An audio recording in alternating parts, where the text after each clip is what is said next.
ಇನ್ನು ಎಸ್.ಎಂ. ಕೃಷ್ಣ ಒಡನಾಟವನ್ನು ನೆಂದಿದ್ದಾರೆ ಬಿ.ಎಲ್. ಶಂಕರ್ ಅವರು. ಕೃಷ್ಣ ನೆನೆದು ಭಾವುಕರಾಗಿದ್ದಾರೆ ಬಿ.ಎಲ್. ಶಂಕರ್. ಅವರ ಕಣ್ಮುಂದೆನೇ ಬೆಳೆದಂತಹ ನಾಯಕರು ಇವರೆಲ್ಲ. ಎಸ್.ಎಂ. ಕೃಷ್ಣ ಒಡನಾಟವನ್ನು ಅವರ ಅತ್ಯಾಪ್ತ ಬಿ.ಎಲ್. ಶಂಕರ್ ಅವರು ನೆನೆದಿದ್ದಾರೆ. ಬೆಳಗ್ಗೆನೂ ಕೂಡ ಪಬ್ಲಿಕ್ ಟಿವಿ ಜೊತೆ ಮಾತನಾಡ್ತಾ ಇದ್ರು.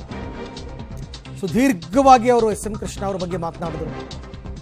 ಅವರ ಕಾರ್ಯವೈಖರಿ ಹೇಗಿತ್ತು, ಅವರ ಸಾಧಿಸುವ ಛಲ ಹೇಗಿತ್ತು ಎಲ್ಲವನ್ನ ಕೂಡ ಮಾತನಾಡಿದ್ದಾರೆ. ಒಬ್ಬ ಮಂತ್ರಿಯಾಗಿ ವರುಣಾ ಹೋರಾಟದಲ್ಲಿ ಚಡ್ಡಿ ಮೆರವಣಿಗೆ ಮಾಡಿ, ಅದಾದ ನಂತರ ಕಾವೇರಿ ವಿವಾದ ಬಂದಂಥ ಸಂದರ್ಭದಲ್ಲಿ ಮೈಸೂರವರೆಗೆ ಪಾದಯಾತ್ರೆ ಮಾಡಿ ಮುಖ್ಯಮಂತ್ರಿ ಪದವಿಯನ್ನು ಲೆಕ್ಕಿಸದೆ ಹೋರಾಟ ಮಾಡಿರುವಂಥದ್ದು. ಹೀಗೆ ಬಹುತೇಕ ಎಲ್ಲ ಇದನ್ನು ನಾವು ಗಮನಿಸ್ಬೋದು ಅವರ ವ್ಯಕ್ತಿತ್ವದಲ್ಲಿ. 6 ದಶಕಗಳಲ್ಲಿ ಅವರೇ ಒಬ್ಬರನ್ನು ಕೂಡ ರಾಜಕೀಯ ವಿರೋಧಿಗಳನ್ನು ಅವರ ಶತ್ರು ಅಂತೇಳಿ ಯಾವತ್ತೂ ಕೂಡ ಪರಿಗಣಿಸಲಿಲ್ಲ. ಭಾಳ ಒಂದೇ ಒಂದು ಪದನೂ ಕೂಡ ಕಡತದಿಂದ ತೆಗೆದುಹಾಕುವಂಥದ್ದು ಅವರು ಯಾವತ್ತೂ ಕೂಡ ಮಾತಾಡಿಲ್ಲ. ರಾಜಕೀಯ ವಿರೋಧಿಗಳನ್ನು ಅವರ ಎದುರಾಳಿಗಳು ಅಂತ ಪರಿಗಣಿಸ್ತಾ ಇದ್ದಾರೆ ಹೊರತಾಗಿ ಶತ್ರುಗಳು ಅಂತ ಯಾವತ್ತೂ ಕೂಡ ಪರಿಗಣಿಸಿಲ್ಲ. ಹಾಗಾಗಿ ಒಂದು ಅಪರೂಪದ ವ್ಯಕ್ತಿತ್ವವುಳ್ಳಂಥವರು, ಅನೇಕ ಒಂದು ಸಾಧನೆಗಳನ್ನು ಬಿಟ್ಟು ಹೋಗಿದ್ದಾರೆ. ಹಾಗಾಗಿ ಒಂದು ದೊಡ್ಡದಾಗಿರ್ತಕ್ಕಂಥ ಸಜ್ಜನ ರಾಜಕಾರಣಿಗಳ ಕೊರತೆ ಎದ್ದು ಕಾಣ್ತಾ ಇರುವಂಥ ಇವತ್ತಿನ ಸಂದರ್ಭದಲ್ಲಿ ಅವರು ಒಂದು ದೊಡ್ಡ ವ್ಯಾಕ್ಯೂಮನ್ನು ಬಿಟ್ಟು ಹೋಗಿದ್ದಾರೆ ಅಂತ. ಈಗಿನ ರಾಜಕಾರಣಿಗಳಿಗೆ ಅವರು ಅನುಕರಣೀಯರು ಅನ್ಸಲ್ವ ಸರ್? ಮಾತಿನಲ್ಲಾಗಲಿ, ವಿರೋಧ ಪಕ್ಷದವರಿಗೆ ಟಾಂಗ್ ಕೊಡೋದ್ರಲ್ಲಾಗಲಿ ಅದರಲ್ಲಿ ಯಾವುದೇ ರೀತಿ ಅನುಮಾನ ಇಲ್ಲ. ಒಬ್ಬ ಜೆಂಟ್ಲ್ಮನ್ ಪಾಲಿಟಿಷಿಯನ್ ಅಂತ ಯಾರನ್ನಾದರೂ ಕರಿಬೋದು ಅಂತೇಳಂದರೆ ಕರ್ನಾಟಕದಲ್ಲಿ ರಾಮಕೃಷ್ಣ ಹೆಗಡೆ ಮತ್ತು ಎಸ್.ಎಂ. ಕೃಷ್ಣ ಆ ಸಾಲಿನಲ್ಲಿ ಬರ್ತಕ್ಕಂಥ 2 ದೊಡ್ಡ ಹೆಸರುಗಳು. ಹಾಗಾಗಿ ಕೃಷ್ಣ ಅವರು ಕೂಡ ಆ ದೃಷ್ಟಿನಲ್ಲಿ ಎಲ್ಲ ದೃಷ್ಟಿನಲ್ಲೂ ಮಾದರಿ. ಸದನದ ಒಳಗೆ ಹೊರಗೆ ಹೇಗೆ ನಡ್ಕೊಳ್ಬೇಕು, ಹೇಗೆ ತನ್ನನ್ನು ತಾನು ಪ್ರೆಸೆಂಟ್ ಮಾಡ್ಕೊಳ್ಬೇಕು ಅಂತ. ವಿಶೇಷವಾಗಿ ಅವರು ಶಾಸಕ, ಸಂಸತ್ತಿನ ಮತ್ತು ಎಲ್ಲ ಹುದ್ದೆಗಳಲ್ಲಿದ್ದಂಥ ಸಂದರ್ಭದಲ್ಲೂ ಬೆಂಗಳೂರಿನ ಚಾಮರಾಜಪೇಟೆಯಲ್ಲಿ ನಡೆಯುವಂಥ ರಾಮನವಮಿಯ ಸಂಗೀತೋತ್ಸವದ ಕಾರ್ಯಕ್ರಮದಲ್ಲಿ ಒಬ್ಬ ಸಾಮಾನ್ಯ ನಾಗರಿಕರಂತೆ ಭಾಗವಹಿಸ್ತಾ ಇದ್ದರು.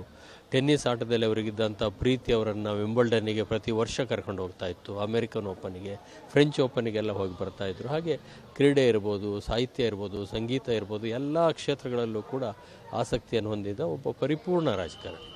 ಅಜಾತ ಶತ್ರುವಾಗಿ ಅವರು ಕರ್ನಾಟಕದಲ್ಲಿ ಮತ್ತು ಭಾರತದಲ್ಲಿ ಗುರುಸ್ಕೊಂಡಿದ್ದಾರೆ. ತಮ್ಮ ಒಡನಾಟ ಸರ್? ನಮ್ಮ ಮತ್ತು ಕೃಷ್ಣ ಅವರ ಒಡನಾಟ 3 ದಶಕಗಳಿಂದ ಹೆಚ್ಚಿನ ಕಾಲದ್ದು. ಒಂದು, ಅವರ ಮಗಳನ್ನು ನಮ್ಮೂರಿಗೆ ನಮ್ಮ ಸಂಬಂಧ ಇರೋ ಕಾರಣಕ್ಕೋಸ್ಕರ ವ್ಯಕ್ತಿಗತ ಸಂಬಂಧನೂ ಇದೆ. ರಾಜಕೀಯವಾಗಿಯೂ ಕೂಡ 90ರ ದಶಕದಿಂದ 30 ವರ್ಷಗಳಿಗಿಂತ ಹೆಚ್ಚು ಕಾಲ ಅತ್ಯಂತ ನಿಕಟವಾಗಿ ಅವರೊಟ್ಟಿಗೆ ನಾವು ಕಾರ್ಯನಿರ್ವಹಿಸಿದೆ. ಕೆಂಪೇಗೌಡರನ್ನು ಬಿಟ್ಟರೆ ಬೆಂಗಳೂರು ಬೆಳವಣಿಗೆಗೆ ಅವರದೇ ಆದಂಥ ಕೊಡುಗೆ ಇತ್ತು ಅನ್ನೋದು. ಸಾಕಷ್ಟು ಕೊಡುಗೆಗಳನ್ನ ಕರ್ನಾಟಕಕ್ಕೂ ಕೊಟ್ಟಿದ್ದಾರೆ, ಬೆಂಗಳೂರಿಗೂ ಕೂಡ ಕೊಟ್ಟಿದ್ದಾರೆ. ಬೆಂಗಳೂರಿನ ಸಿಲಿಕಾನ್ ವ್ಯಾಲಿ ಅಂಥೇಳಿ ಮಾಡುವಂಥದ್ರಲ್ಲಿ ಅವರು ದೊಡ್ಡದಾಗಿರ್ತಕ್ಕಂಥ ಮುನ್ನೋಟ ಇತ್ತು, ಪಾತ್ರ ಇತ್ತು. ಹಾಗಾಗಿ ಕೆಂಪೇಗೌಡರು ಬೆಂಗಳೂರನ್ನು ಕಟ್ಟಿದರೆ ಕೃಷ್ಣ ಅವರು ಅದನ್ನು ಜಗತ್ ಪ್ರಸಿದ್ಧಿ ಮಾಡಿದರು. Okay sir, thank you. ಇವಿಷ್ಟು ಬಿ.ಎಲ್. ಸಂತೋಷ್ ಅವರ ಮಾತುಗಳು. ಬಿ.ಎಲ್. ಶಂಕರ್ ಅವರು 30 ವರ್ಷಗಳ ಕಾಲ ಎಸ್.ಎಂ. ಕೃಷ್ಣ ಅವರ ಅತ್ಯಾಪ್ತರಾಗಿದ್ದಂಥವ್ರು. ಇವರೆಲ್ಲರೂ ಕೂಡ ಬಹಳ ಹತ್ತಿರದಿಂದ ಅವರ ಆಡಳಿತ ವೈಖರಿಯನ್ನು ನೋಡಿದಂಥವ್ರು. ಹಾಗಾಗಿ ಅಂಥ ಪ್ರಬುದ್ಧ ರಾಜಕಾರಣಿ ರಾಮಕೃಷ್ಣ ಹೆಗಡೆ ಮತ್ತು ಎಸ್.ಎಂ. ಕೃಷ್ಣ ಅವ್ರನ್ನ ಬಿಟ್ಟರೆ ಬೇರೆಯವರು ಯಾರೂ ಇಲ್ಲವೇ ಇಲ್ಲ ಅಂತಕ್ಕಂಥ ವ್ಯಾಖ್ಯಾನವನ್ನು ಮಾಡ್ತಾರೆ. ನಿಜಕ್ಕೂ ಕೂಡ ರಾಜಕೀಯಕ್ಕೆ, ದೇಶದ ರಾಜಕೀಯಕ್ಕೆ ಇದು ತುಂಬಲಾರದಂತಹ ನಷ್ಟ. ಸೊ ಹಾಗಾಗಿ ಇದು ಒಂದು ರೀತಿಯಲ್ಲಿ ಪಕ್ಷಾತೀತವಾಗಿ ಪ್ರತಿಯೊಬ್ಬರೂ ಕೂಡ ಅಜಾತ ಶತ್ರುವಾಗಿದ್ದರು. ಎಲ್ಲರೂ ಕೂಡ ಅವರ ವ್ಯಕ್ತಿತ್ವವನ್ನು ಹಾಡಿ ಹೊಗಳ್ತಾ ಇದ್ದಾರೆ.